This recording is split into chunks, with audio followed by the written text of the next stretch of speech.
अस्सलामु अलैकुम वरहमतुल्लाहि वबरकातुहू रब्बि इश्रह लि सद्री व यस्सिर लि अम्री वஹ்லுல் உக்தத்தம் மின் லிசானி யஃப்கஹு கௌலி. அல்ஹம்துலில்லாஹ். இன்னைக்கு நம்ம எதை பத்தி பார்க்க போறோம்னா, சமீபத்துல பாலஸ்தீனத்தை பத்தி நம்ம ஒரு வீடியோ போட்டிருந்தோம். அந்த வீடியோல நிறைய பேர் ஒரு கேள்வி எழுப்பியிருந்தாங்க. அதாவது நான் முஸ்லிம்ஸ் நிறைய ஒரு கேள்வி எழுப்பியிருந்தாங்க. இந்த மாதிரி பாலஸ்தீனியர்கள் இப்படி கொத்து கொத்தா கொல்லப்படுறாங்களே, இப்போ நீங்க இஸ்ரேல் மேல சொல்லிக்கிட்டு இருக்கீங்க, இவங்க மேலதான் குறைன்னு, அப்போ உங்க அல்லாஹ் எங்க போனாரு? அல்லாஹ் உடனே காப்பாற்ற வேண்டியது தானே? ஏன் இந்த மாதிரி அப்பாவி மக்களை அல்லாஹ் இந்த மாதிரி கஷ்டத்துக்கு உள்ளாக்கிட்டு இருக்கிறாரு? இது நீங்க இஸ்ரேல குறை சொல்லக்கூடாது, இது அல்லாஹ் மேலதான் குறை அப்படின்னு சொல்லி அவங்களோட சைட்ல இருந்து நிறைய பேர் இந்த கொஸ்டின் கேட்டிருந்தாங்க. அதே மாதிரி நம்மளுடைய மார்க்கத்துல இருக்கவங்களுக்குமே சில பேருக்கு என்ன தோணும்னா, பாலஸ்தீன மக்கள் இவ்வளவு நல்லவங்க, இவ்வளவு கஷ்டப்பட்டுக்கிட்டு இருக்காங்க, நியாயத்துக்காக போராடிக்கிட்டு இருக்காங்க, ஆனா அல்லாஹ்வுடைய உதவி எப்போ வரும்னு தெரியலையே, ஏன் அல்லாஹ்வுடைய உதவி அவங்களுக்கு இன்னும் கிடைக்கல அப்படின்னு சொல்லி நம்ம மக்களே நிறைய பேருக்கு இந்த சந்தேகம் இருக்கு. சோ இன்ஷா அல்லாஹ் இதுல 2 பேருக்கான சந்தேகத்தையும் நம்ம தெளிவுபடுத்துவோம். இப்போ என்னன்னா, முதல்ல மாற்று மத சகோதரர்களுக்கான அந்த சந்தேகத்தை நம்ம எடுத்துக்கிட்டோம்னா, இப்ப நீங்க கேக்குறீங்க, அதாவது பாலஸ்தீன மக்கள் கஷ்டப்பட்டுக்கிட்டு இருக்காங்க, இதுக்கு உங்க அல்லாஹ் தான் காரணம், இஸ்ரேல குறை சொல்லாதீங்க, ஏன்னா உங்க அல்லாஹ் காப்பாத்தல அப்படின்னு சொல்றீங்க. சரி, இப்போ இப்படி எடுத்துக்கிட்டீங்கன்னா, இப்போ யூதர்களை ஹிட்லரு கொத்து கொத்தா கொன்னு குவிச்சாரு இல்லையா? அப்போ யூத கடவுள் எங்க போயிருந்தது? இப்ப அல்லாஹ் எங்க போயிருந்தாருன்னு கேட்கும் போது அங்க யூத கடவுள் எங்க போயிருந்து? எத்தனையோ கிறிஸ்தவர்கள் எத்தனையோ விஷயங்கள் மூலியமா இறக்குறாங்க. ஏன் இப்ப அமெரிக்கால காட்டு தீ ஏற்பட்டது, அதுல நிறைய கிறிஸ்தவர்கள் இறந்தாங்க. அப்ப கிறிஸ்தவ கடவுள் எங்க போயிருந்தாங்க? அதே மாதிரி இப்ப இந்து கோயில்கள்ல நெரிசல்கள்லயும் வேற வேற விஷயங்கள் மூலியமாவும் இந்துக்கள் எவ்வளவு பேர் இறக்குறாங்க. இப்ப இந்து கடவுள் எங்க போயிருந்தாங்க? இந்த மாதிரி எல்லா விஷயங்கள்லயும் மனிதர்கள் இறந்துகிட்டு தான் இருக்கிறாங்க. ஏன் நமக்கு கண்ணுக்கு முன்னாடி எத்தனையோ பேர் என்னவாவாங்க, நல்லவங்க நினைக்கிறவங்க கூட இறந்துகிட்டு இருக்காங்க. அப்போ எல்லா கடவுள்களும் எங்க போனாங்க? எத்தனையோ பூகம்பங்கள் வருது, சுனாமி, நிலநடுக்கம், இந்த மாதிரி நேச்சுரல் கலாமிட்டிஸ் வருது, அதுலயும் மனிதர்கள் எத்தனையோ பேரு கொத்து கொத்தா இறந்து போய்கிட்டே தான் இருக்காங்க. அப்போ எல்லா கடவுளும் எங்க போனாங்க? எத்தனையோ கிரைம்ஸ் நடக்குது நம்ம உலகத்துல. ஒரு நாளைக்கு லட்சக்கணக்கில் கிரைம்ஸ் நடக்குது. அது எப்படி வேணா இருக்கலாம், அது பாலியல் வன்முறைகளா இருக்கலாம், இல்லைன்னா சொத்து தகராறா இருக்கலாம், இல்லைன்னா கொலைகளா இருக்கலாம். இப்படி எத்தனையோ வகையில மனிதர்கள் கொல்லப்பட்டுக்கிட்டோ இல்ல இறக்கப்பட்டுக்கிட்டோ தான் இருக்கிறாங்க. அப்போ எல்லா கடவுளும் எங்க போனாங்க? இந்த மாதிரி நம்ம இந்த லாஜிக்கை வச்சு, அதாவது ஒருத்தவங்க கஷ்டப்பட்டுக்கிட்டு இருக்கும் போது கடவுள் அங்கிருந்து நேரடியா உதவல அப்படின்னு நம்ம சொல்றதா இருந்தா இது எல்லாத்துக்குமே பொருந்தும் இல்லையா? எல்லா கடவுள்களுமே அப்ப எல்லா மனிதர்களையும் கைவிட்டுட்டார்கள் தானே நீங்க சொல்ல வரீங்க இல்லையா? அதனால எப்பவுமே இந்த உலகத்துல ஒரு மனிதர் கஷ்டப்படுறாங்க, இல்ல இறந்து போறாங்க, இல்ல கொல்லப்படுறாங்க அப்படின்னா உடனே கடவுள் இதெல்லாம் நடக்க கூடாது அப்படின்னு ஒண்ணு கொன்னவனை தண்டிச்சோ இல்லைன்னா கொல்லப்படுறவனுக்கு சப்போர்ட்டாவோ அவங்களுக்கு ஆதரவா வேற விஷயங்களை நிகழ்த்தியோ நடத்தணும் அப்படிங்கிறது அவசியம் கிடையாது. சரிங்களா? அதுவும் இப்ப நீங்க அந்த மாதிரி நடக்குதுன்னு வச்சுக்கோங்களேன், இந்த உலகம் எப்படி சீரா இயங்கும்? இந்த உலகத்துல மனிதர்கள் வாழ்ந்துகிட்டு இருக்காங்க. அவங்க வாழும் போது ஒருத்தர் கொலை பண்றாங்க. இப்ப ஹிட்லர் யூதர்களை கொல்றாங்க அப்படின்னா இது யூத கடவுள் கொலை பண்ண விட்டுட்டாங்க அப்படின்னு சொல்லி நம்ம அதை சும்மா விடுறது இல்ல. ஹிட்லர் எப்படி கொல்லுவாரு? இவர் ஒரு சர்வாதிகாரி, இவருக்கு தண்டனை கொடுக்கணும் அப்படின்னு சொல்லி போராடுறோம். அந்த போராட்டம் தான் இஸ்ரேல் விஷயத்திலையும் இந்த மாதிரி மக்களை இவங்க கொண்டு குமிச்சுக்கிட்டு இருக்காங்களே, அப்ப இது எவ்வளவு பெரிய தப்பு அப்படின்னு உலகம் பூரா போராடிக்கிட்டு இருக்காங்க. அப்போ இதுல அல்லாஹ் கைவிட்டுட்டாரு, அதனாலதான் இவங்களுக்கு கஷ்டம் அப்படின்னு சொல்லி நம்ம விட்டுட்டு போகணும்னா, இந்த மாதிரி நடக்கிற எல்லா கொலைகளுக்குமே நம்ம இதே ஒரு காரணத்தை சொல்லி சட்டம் ஒழுங்க நம்ம அப்படியே தள்ளி வச்சிடணும். சரிங்களா? அப்போ எந்த போலீஸ் ஸ்டேஷனோ கோர்ட்டோ இருக்கக்கூடாது, எல்லாத்துக்குமே அவங்கவுங்க கடவுள் தான் பொறுப்பு அப்படின்னு விட்டுறணும். அப்படிதானே அமையும் இல்லையா? அப்போ இது ஒரு அறிவார்ந்த வாதம் கிடையாது. அதே மாதிரி இந்த உலகத்துல எல்லாமே நல்லபடியா தான் நடந்துகிட்டு இருக்கோம், கடவுள் உடனே காப்பாத்திக்கிட்டு இருப்பாரு அப்படின்னா இந்த உலகத்துல எந்த ஹாஸ்பிட்டலும் இருக்காது இல்லையா? யாரும் இறக்க மாட்டாங்க, யாருக்கும் எந்த அடிபடாது, யாருக்கும் எந்த கஷ்டம் வராது. அதனால எந்த ஹாஸ்பிட்டல் இருக்காது, எந்த போலீஸ் ஸ்டேஷன் இருக்காது, எந்த பார்மசி இருக்காது, எந்த கோர்ட் இருக்காது, எதுவுமே இருக்காது, உலகமே இயங்காது. அதனால நம்ம இந்த மாதிரி யோசிக்காம ஒரு மக்கள் அச்சுறுத்தப்பட்டுக்கிட்டு ஒடுக்கப்பட்டு அழிக்கப்பட்டுக்கிட்டு இருக்காங்கன்னா அவங்களுக்கு எதிராக யார் இருக்காங்க?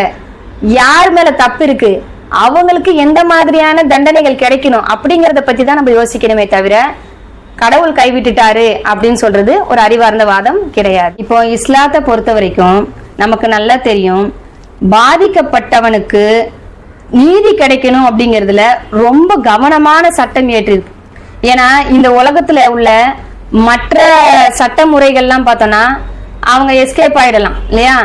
ஆயுள் தண்டனைன்னு சொல்லுவாங்க, அதுக்கப்புறமா தூக்கு தண்டனைன்னு வாங்க, அதுக்கப்புறம் அதை ரத்து செஞ்சிருவாங்க, பாதியிலே அனுப்பிடுவாங்க. இஸ்லாத்தை பொறுத்த வரைக்கும் கடுமையான தண்டனையை வந்து பாதிச்சவனுக்கு மேல இஸ்லாம் வந்து நிறைவேற்றணும்னு சொல்லுது.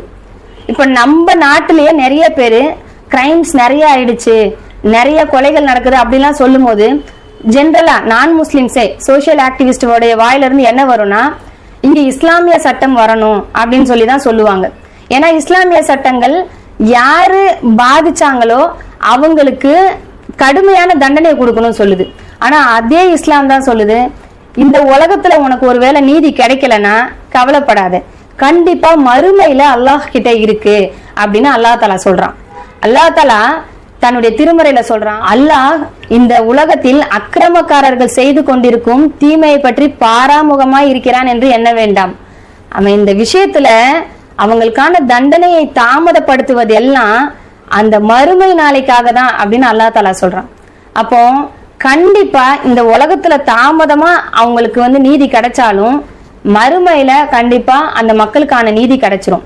ஆனா இந்த உலகத்துல நீதி கிடைக்க கூடாது அப்படின்னு இருக்கா? இல்ல, அதையும் இஸ்லாம் சொல்லல. கண்டிப்பா எந்த மனிதன் மத்தவங்களை பாதிக்கிறானோ அவங்களுக்கு கடுமையான தண்டனை கொடுக்கணும்னு இஸ்லாம் சொல்லுது. அப்போ அதை தான் பேசிக்கா வச்சு நம்ம பார்க்கணும்.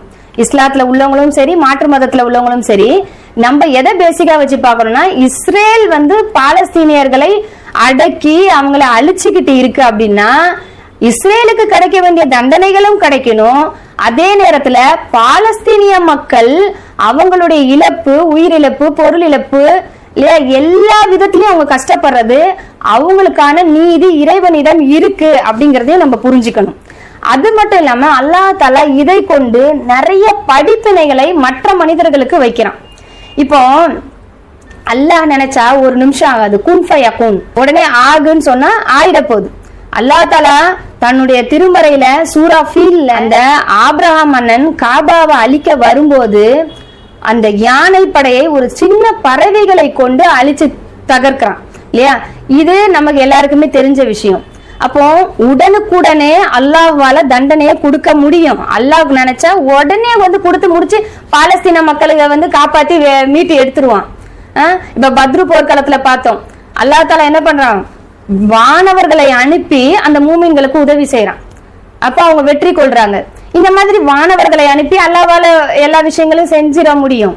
அல்லாஹ் நாடுனா எல்லாமே நடந்துரும். ஒரு நாள்ல ஒரு நிமிஷத்துல பாலஸ்தீனியர்களுக்கு என்னவாகும், அவங்களுக்கான நீதி கிடைச்சிரும், அவங்களுக்கு சுதந்திரம் கிடைச்சிரும். ஆனா அவர்களை கொண்டு அல்லாஹ் தஆலா மற்றவர்களுக்கு படிப்பினைகளை ஏற்படுத்துறான், மற்றவர்களை சோதனைக்கு ஆளாக்குறான். நம்ம நினைச்சுக்கிட்டு இருக்கோம் இந்த சோதனைகள் எல்லாம் பாலஸ்தீன மக்களுக்கான சோதனைகள் நினைச்சுக்கிட்டு இருக்கோம். ஆனா அல்லாஹ் தஆலா மற்ற மனிதர்களுக்கு இதுல சோதனைகளை வச்சிருக்கான்னு சொல்றான். சுத்தி இருக்கவங்களுக்கான சோதனை, சரிங்களா? இப்போ சுத்தி இருக்க அரபு நாடுகளை பாருங்களேன், எத்தனை பேரு நயவஞ்சகத்தனத்தோட இருக்கிறாங்க, அவங்களுடைய சுய லாபத்துக்காக, இந்த உலக ஆதாயத்துக்காக இருக்கிறாங்க அப்படிங்கிறத உலகத்துக்கு அல்லாஹ் தஆலா எடுத்துட்டு வந்து காட்டுறான். வஹன் அப்படிங்கிற ஒரு நோய் இந்த அரபு நாடுகள்ல இருக்குது.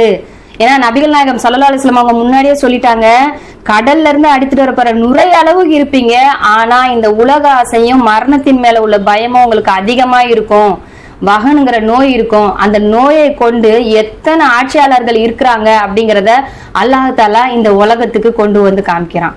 அது மட்டும் இல்லாம இந்த அக்டோபர் 7, 2023 முன்னாடி வரைக்கும் எத்தனையோ பேரு இஸ்லாமியர்களை தீவிரவாதிகள், ஹமாஸ் ஒரு தீவிரவாத இயக்கம் அப்படின்னு சொல்லிக்கிட்டு இருந்தவங்கள இந்த ஹமாஸ்ங்கிறது ஒரு போராளி இயக்கம், இஸ்லாம்ங்கிறது தீவிரவாதத்தை போதிக்கல அப்படிங்கிறத இந்த உலகத்துக்கு எல்லாம் எடுத்துக்காட்டி எப்பவுமே இஸ்லாத்துக்கு வராங்க இல்லையா அந்த மக்களை விட லட்சக்கணக்கில் மக்கள் இந்த ஒரு பாலஸ்தீனியர்களை பார்த்தே நம்மளுடைய மார்க்கத்தை ஏத்துக்கிற ஒரு விஷயத்த அல்லாஹ் தஆலா ஏற்படுத்துறான். ஏன்னா மாற்று மத மக்கள் பாக்குறாங்க, எந்த ஒரு விஷயம் இந்த பாலஸ்தீனியர்களை இவ்வளவு உறுதியா நிலைக்க வைக்குது? எந்த ஒரு விஷயத்தினால இந்த ஒரு கஷ்டமான சூழ்நிலையிலையும் அவங்க கணவனை இழக்கிறாங்க, குழந்தைகளை இழக்கிறாங்க, மனைவியை இழக்கிறாங்க, வீடை இழக்கிறாங்க, நாடை இழக்கிறாங்க, எல்லாத்தையும் இழந்துட்டு நிக்கிற நிலையிலையும் அவங்கள எந்த ஒரு விஷயம் நான் சந்தோஷமா இருக்கேன், என் இறைவன் எனக்கு நன்மை தான் கொடுத்திருக்கான், என் இறைவன் எனக்கு போதுமானவன், எல்லா புகழும் என் இறைவனுக்கு, இப்படின்ற வார்த்தையை எந்த ஒரு விஷயம் சொல்ல வைக்குது? அப்போ இந்த குரானை நம்ம படிக்கணும். இந்த ஒரு குரான் தானே இந்த திடமான மனதை, ஏன்னா ஒரு சாதாரண விஷயத்துல இந்த உலகத்துல வர கஷ்டத்துக்கே சூசைட் பண்ணிக்கிறாங்க மனிதர்கள். அங்க எப்படியாப்பட்ட ஒரு ஒரு உளவியலாகவும் அவங்களுக்கு வந்து எப்படி சொல்றது, அந்த பாம் சவுண்ட்ல ஒரு நாளும் அவங்களால வாழ முடியாத மாதிரி, புள்ளைங்க நாளைக்கு இறந்துடுமா, அந்த புள்ள கையில பேர் எழுதி வச்சு இதுதான் என் புள்ள, வெடிச்சு கிடக்கும் போது சரி நம்ம புள்ளையோட பாடி இதுதான் அப்படின்னாவது அவங்க தெரிஞ்சுக்கிற ஒரு சூழ்நிலையில அந்த மனிதர்கள் இருக்காங்க. இதுதான் என் கணவர், இதுதான் என்னுடைய மனைவின்னு அவங்கவுங்க நெத்தியிலையும் கைகள்லையும் பேர் எழுதி வச்சுக்கிற ஒரு சூழ்நிலையில இருக்கும் போது கூட அந்த மனிதர்கள் எப்படி இப்படி திடமான ஒரு உறுதியோட இறைவனுக்கு நன்றி சொல்ல முடியுது? எப்படி அவங்களால சூசைட் பண்ணிக்க முடியாம இருக்குது இல்லையா? இவ்வளவு கஷ்டத்திலையும் எப்படி அவங்க சர்வைவ் பண்றாங்க அப்படிங்கிறது மத்தவங்களுக்கு அது ஒரு பெரிய விஷயமா இருக்கு. இந்த ஏன்னா இப்ப நம்ம சின்ன விஷயங்களுக்கெல்லாம் ஸ்ட்ரெஸ் அப்படின்னு பைத்தியம் ஆயிடுறாங்க. அங்க யாரும் பைத்தியம் ஆகலையே, அங்க யாரும் சூசைட் பண்ணிக்கலையே இல்லையா, யாரும் அவங்க புலம்பலையே, கடவுளை குறை சொல்லியே. அப்ப இந்த மாதிரி விஷயங்கள் எங்க இருந்து வருது? அப்போ இந்த குரான் தான் அதை போதிக்குது இல்லையா? எல்லா விஷயங்களும் நன்மைக்கு தான், உனக்கு கண்டிப்பா உன்னுடைய நீதி இங்க கிடைக்கலனாலும் மறுமையில கிடைக்கும் அப்படிங்கிற ஒரு நெறிமுறையை இஸ்லாம் சொல்லி கொடுத்ததுனால அந்த மக்கள் அதை அப்படியே ஃபாலோ பண்றாங்க. அதை பார்த்து மாற்று மத மக்கள் அவங்களுக்கு மனம் கவர்ந்து இஸ்லாத்தின் பக்கம் வராங்க. எத்தனையோ யூதர்கள் கூட மனமாற்றம் ஆகிற அளவுக்கு அந்த பாலஸ்தீனர்களுடைய ஈமானிய உறுதி இருக்கு அப்படின்னா, அப்போ இதுல அல்லாஹ் தஆலா எவ்வளவு படிப்பினைகளை இந்த உலகத்துக்கு வச்சிருக்கான்னு நம்ம பார்க்கணும். எல்லாருமே இஸ்ரேல் வந்து ஒரு பெரிய சக்தி, இஸ்ரேலை யாருமே அடிச்சுக்க முடியாது, இஸ்ரேல் ரொம்ப நல்லவங்க அப்படின்னு சொல்லிக்கிட்டு இருந்தவங்க எல்லாம் இல்லையா? ஏன்னா இஸ்ரேலும் அமெரிக்காவும் வந்து அவங்கதான் இந்த உலகத்துக்கே வந்து ஒரு பெரிய நாட்டாம அப்படின்னு சொல்லிக்கிட்டு இருந்தவங்க எல்லாம் இன்னைக்கு இஸ்ரேலும் அந்த அமெரிக்காவும் அடையிற அந்த தோல்வியை பார்த்து இல்லையா சீச்சின்னு போய் கிடக்குது. இஸ்ரேலும் அமெரிக்காவுடைய நிலைமை சீச்சின்னு போய் கிடக்குது. இன்னைக்கு 95% நாடுகள் இஸ்ரேலுக்கு எதிராக வாக்களிச்சிருக்காங்க. பாலஸ்தீன தனி நாடு ஆக்கணும்னு சொல்றாங்க. எத்தனையோ நாடுகள்ல போராட்டங்கள் நடக்குது. அங்கெல்லாம் இஸ்லாமியர்கள் இருந்து போராட்டம் நடத்துறாங்களா? இல்ல, இஸ்லாமியர்கள் அல்லாத மக்கள் இருந்து பாலஸ்தீனியர்களுக்காக போராடிக்கிட்டு இருக்காங்க. எதனால? அல்லாஹ் தஆலா ஒரு நாளைக்கு ஒரு நாள் இந்த உண்மைகளை வெளியே உலகத்துக்கு கொண்டு வரான். ஒரே நாள்ல அவங்களுக்கு வெற்றியை கொடுத்து முடிச்சிருந்தா இந்த மாதிரி சொல்லியிருப்பாங்களா?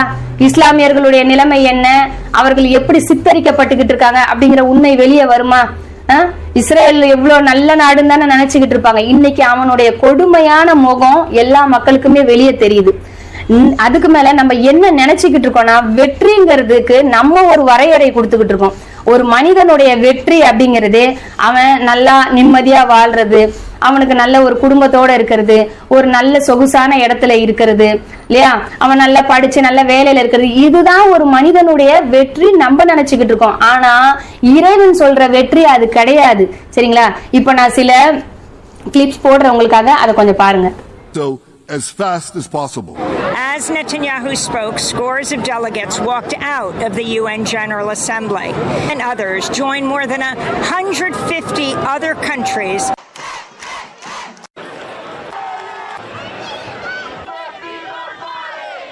The resistance of this city, Holocaust survivors, my grandparents were Holocaust survivors. இறைவன் இந்த உலகத்துல நல்லவர்களுக்கு தோல்வியை கொடுக்கலாம், இந்த உலகத்துல கஷ்டத்தை கொடுக்கலாம், சோதனைகளை கொடுக்கலாம். அல்லாஹ் தஆலா தன்னுடைய திருமறையில என்ன சொல்றான்? ஹசிபன் நாசு ஐ யுத்ரகு ஐ யகூலு ஆமன்னா வஹும் லா யுஃப்தனூன். அவர்கள் நாங்கள் ஈமான் கொண்டு விட்டோம் என்று சொல்வதனால் சொர்க்கம் போய்விடலாம் என்று நினைக்கிறார்களா? அப்ப சோதனைகள் வரும் அப்படின்னு தான் இறைவன் சொல்றான்.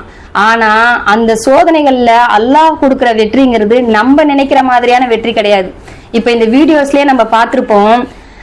அதாவது பாலஸ்தீனியர்களை எந்த அளவுக்கு ஒரு பொல்லாதவங்களா மற்றவங்களுக்கு இந்த இஸ்ரேல் காட்டிக்கிட்டு இருந்ததோ, இன்னைக்கு அந்த பாலஸ்தீனியர்களுக்காக உலக நாடே போராடிக்கிட்டு இருக்கு இல்லையா?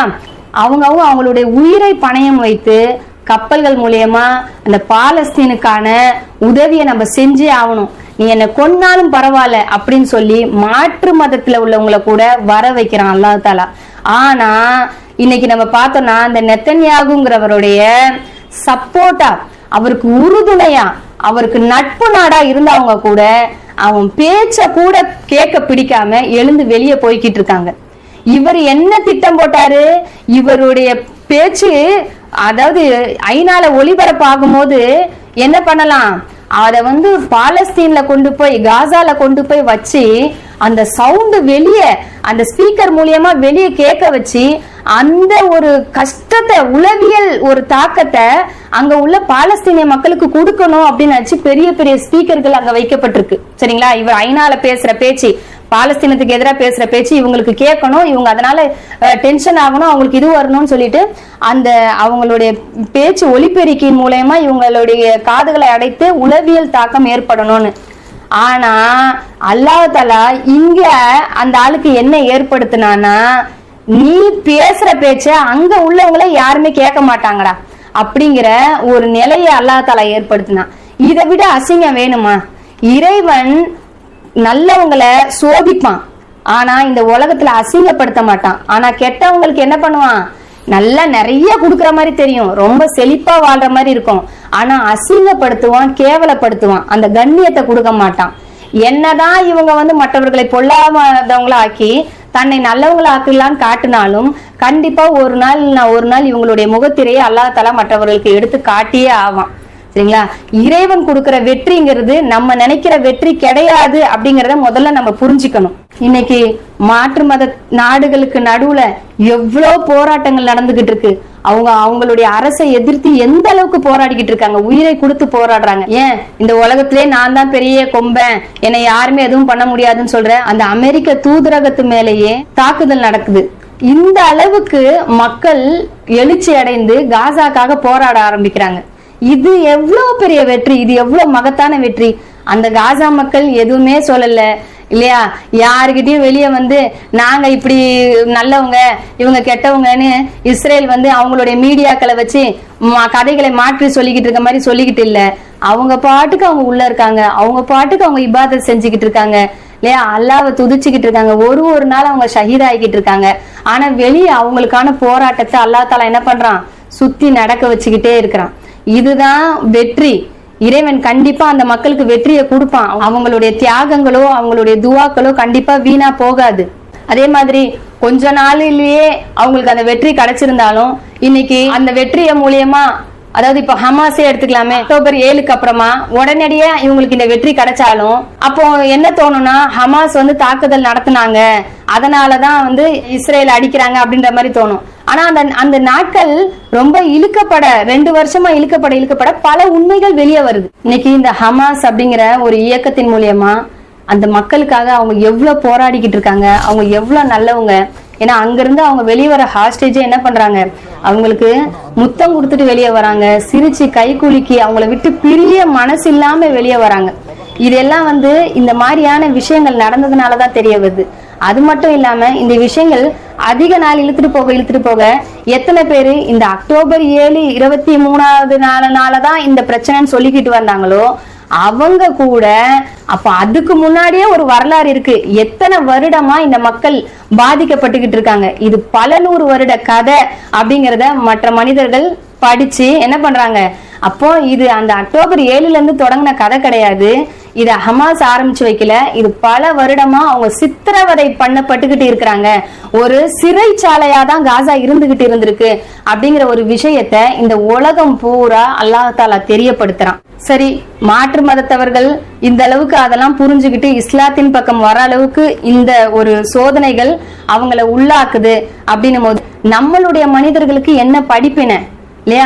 இவ்வளோ கஷ்டத்திலையும் அந்த வெடி சத்தத்திலையும் உயிரிழப்புலையும் பொருள் இழப்புலையும் பல சோதனைகள்ல சாப்பாடு இல்ல இல்லையா? மற்றவர்கள் கொண்டு குடுக்கறத கூட தடுக்கிறாங்க, அவங்கள கொல்றாங்க, கொண்டு குடுக்கறவங்கள உதவி செய்யறவங்கள கொல்றாங்க, அடிக்கிறாங்க. இந்த மாதிரி சோதனைகள்லயும் அந்த பாலஸ்தீன மக்கள் குரானை மனனம் செய்வதையும், குரானை விளக்கம் கொடுக்கறதையும், குரான் ஓதுறதையும் தன்னுடைய பொழுதுபோக்கா ஹாபியா வச்சுக்கிட்டு அவங்க என்ன பண்ணிக்கிட்டு இருக்காங்க, அவங்க ஈமானை ஒரு நாளைக்கு ஒரு நாள் அதிகப்படுத்திக்கிட்டு இருக்காங்க. எங்க ஊர்ல 5 வேளை தொழுகை இல்ல 6 வேளை தொழுகை, ஜனாசா தொழுகையும் சேர்த்து அப்படின்னு சொல்லி அதையும் அவங்க வந்து என்ன பண்றாங்க, அல்லாஹ்வுடைய பொருத்தத்தை அவங்க ஏத்துக்கிட்டு அவங்க பேசுறாங்க. ஆனா இங்க உள்ள மனிதர்கள் நம்ம சொகுசா வாழ்ந்துகிட்டு எந்த கஷ்டமும் இல்லாம ஒரு சின்ன சின்ன கஷ்டங்களுக்கெல்லாம் இபாதத்துகள் செய்யறதுக்கு சாக்கு சொல்லிக்கிட்டு நம்ம அதை கூட பண்ணாம இல்லையா, எவ்வளவு விஷயங்கள்ல ஒரு பொழுதுபோக்கு விஷயங்களுக்காக நம்மளுடைய நேரத்தை வீணாக்கிக்கிட்டு நம்ம இருக்கிறோம். அப்போ அந்த மனிதர்கள் மூலியமா நமக்கு படிப்பினைகளை அல்லாஹ் தஆலா ஒவ்வொரு நாளும் கொடுத்துக்கிட்டு இருக்கிறான். அல்ஹம்துலில்லாஹ் அப்படிங்கிற வார்த்தைக்கு அல்லாஹ் தஆலா நம்மளுக்கு அர்த்தத்தை சொல்லி கொடுத்துக்கிட்டு இருக்கான். அதனால பாலஸ்தீன மக்களுக்கு வந்து சோதனை ஆயிடுச்சு, நம்ம எல்லாம் வந்து சந்தோஷமா இருக்கு அப்படின்னு சொல்றதுக்கு இல்ல, நம்ம தான் சோதனையில இருக்கோம் அப்படிங்கறத நம்ம உணர்ந்தா மட்டும்தான் அவங்களுடைய வெற்றி என்ன அப்படிங்கிறது நம்மளுக்கு புரியும். சரிங்களா? ஏன்னா நபிகள் நாயகம் ஸல்லல்லாஹு அலைஹி வஸல்லம் அவங்க சொல்லிட்டாங்க, இந்த உலகத்திலேயே அதிகமா சோதிக்கப்பட்டவர்கள் யாரு, நபிமார்கள் தான் இல்லையா, அதுக்கடுத்து அவங்கள மாதிரி உள்ள மக்கள் அப்படின்னு சொல்லிட்டாங்க. அப்போ இந்த உலகத்துல நல்லவங்க யாரு, நபிமார்கள் தான், அவங்கதான் அதிகமா சோதனைக்கு உள்ளாக்கப்பட்டிருக்காங்க. அதே மாதிரி உள்ள மக்கள் அடுத்த சோதனைகளுக்கு உள்ளாக்கப்பட்டு இருக்காங்க. அதனால நபிமார்களுக்கு அல்லாஹ் தஆலா எப்படி வெற்றியை கொடுத்தானோ அதே மாதிரி அந்த மக்களுக்கும் கொடுக்க போறான். ஆனா நம்மள மாதிரி சாதாரண மக்களுக்கு என்ன வெற்றி கிடைக்குது அப்படிங்கறத நம்ம யோசிச்சு பார்க்கணும். இந்த உலகத்துல வர எந்த பிரச்சனைகளும், அதாவது அல்லாஹ் தஆலா நம்மளுக்கு எல்லா வசதிகளையும் கொடுத்து எல்லா சந்தோஷங்களையும் கொடுத்து மன நிறைவையும் கொடுத்து வச்சிருந்தா நம்ம எல்லாம் அல்லாஹ்வுடைய அருளை பெற்றவங்கள்னோ இல்ல எல்லா விதத்திலையும் கஷ்டம் இழப்பு கண்ணீர் அப்படின்னு இருக்க மக்கள்லாம் இறைவனுடைய சோதனைக்கு உள்ளாக்கப்பட்டவங்களோ கிடையாது. அந்த சோதனைகளோ அந்த சந்தோஷங்களோ அல்லாஹ் கிட்ட நம்மளை எப்படி நெருக்குது அப்படிங்கறத பொறுத்துதான் நம்மளுக்கு கிடைச்ச சோதனையா இருந்தாலும் அருளா இருந்தாலும் அது நம்மளுடைய வெற்றி அப்படிங்கறத நம்ம முடிவு பண்ணணும். பாலஸ்தீனிய மக்கள் அவங்களுக்கு கிடைச்ச அந்த சோதனைகள் மூலியமா அல்லாஹ்வை நெருங்கிட்டு இருக்காங்க. ஒவ்வொரு நாளும் அல்லாஹ்க்கு நன்றி செலுத்துறாங்க. என்னுடைய இழப்பு கலிகைகள் எல்லாமே அல்லாஹ் கிட்ட கூலி இருக்கு அப்படின்னு நினைக்கிறாங்க. அப்ப அவங்க வெற்றி அடைஞ்சுக்கிட்டு இருக்காங்க. இங்க நம்ம என்ன பண்றோம், ரொம்ப சாதாரணமா நம்மளுடைய நேரத்தை போக்கிக்கிட்டு சில மனிதர்கள், சரிங்களா, எல்லாரையும் சொல்ல வரல, அந்த மாதிரி மனிதர்களுக்கு அல்லாஹ் தஆலா என்ன படிப்பினை கொடுக்கறானா, இது உங்களுக்கான சோதனை, இது வந்து உங்களுக்கு நான் கொடுத்த அருள் கிடையாது. ஏன்னா அல்லாஹ் கிட்ட இருந்து கிடைக்கிற அருளுங்கிறது இறைவன் கிட்ட நம்ம எவ்வளவு நெருங்குறோமோ அதுதான் அருளை தவிர மற்றதெல்லாம் அருள். 95% நாடுகள் பாலஸ்தீனர்களுக்கு ஆதரவா இப்ப இருக்குது. அது 97 மாறும், 98 மாறும் அப்படின்னும் உலக நாடுகள் சொல்லுது. சரிங்களா? இப்போ இந்த நெத்தன்யாகுவை போர் குற்றவாளி அப்படின்னு சொல்லி இந்த உலக நாடுகள் எல்லாமே சொல்லிருச்சு. இந்த மாதிரி அக்கிரமக்காரர்களை அல்லாஹ் தஆலா கேவலப்படுத்துவான், பாலஸ்தீனியர்களுக்கு அல்லாஹ் தஆலா வெற்றியை கொடுப்பான். நம்மளுடைய ஒரு பொறுப்பு என்னன்னா, கண்டிப்பா இந்த மாதிரியான கஷ்டப்படுற மனிதர்களுக்காக நம்ம துவா செய்யணும். யாரெல்லாம் அவங்க கை கொடுத்து உதவ முடியுமோ அவங்களுக்கு கை கொடுத்து உதவணும். ஏன்னா அல்லாஹ் தஆலா சொல்றான், எந்த ஒரு சமுதாயமும் தன்னுடைய நிலைமையை தான் மாற்றிக்கொள்ளாதவரை அல்லாஹ் அதை மாற்ற மாட்டான்னு சொல்றான். அப்ப நம்ம சமுதாயத்துல உள்ளவங்க கஷ்டப்பட்டுக்கிட்டு இருக்காங்க, அவங்களுக்கு நம்ம முன்னாடி நிக்கணும் அப்படின்னு சொல்லி இறைவனுக்காக வேண்டி முன்வர முடிவு எடுக்கணும். அப்படி அவங்க யாருமே வரலனாலும் இந்த உலகத்துல யாருமே உதவி செய்யலனாலும் அல்லாஹ் தஆலா கண்டிப்பா நினையாபுரத்துல இருந்து அவங்களுக்கு உதவி செய்வான். கண்டிப்பா பாலஸ்தீனியர்களுக்கு அல்லாஹ் தஆலா இந்த உலகத்திலையும் மறுமையிலையும் வெற்றியை கொடுப்பான். அல்லாஹ் தஆலா நமக்கு கொடுத்த இந்த சோதனைகள்ல நாம புரிஞ்சுக்கிட்டு படிப்பினைகளை ஏற்றுக்கொண்டு நமக்கான வெற்றிக்காக நம்மளும் செயல்படணும் அப்படின்னு சொல்லி இன்ஷா அல்லாஹ் நான் கேட்டுக்கிறேன். வாஹிர் தவானா அனில் ஹம்துலில்லாஹி ரப்பில் ஆலமீன். அஸ்ஸலாமு அலைக்கும் வரஹ்மத்துல்லாஹி வபரகாத்துஹு.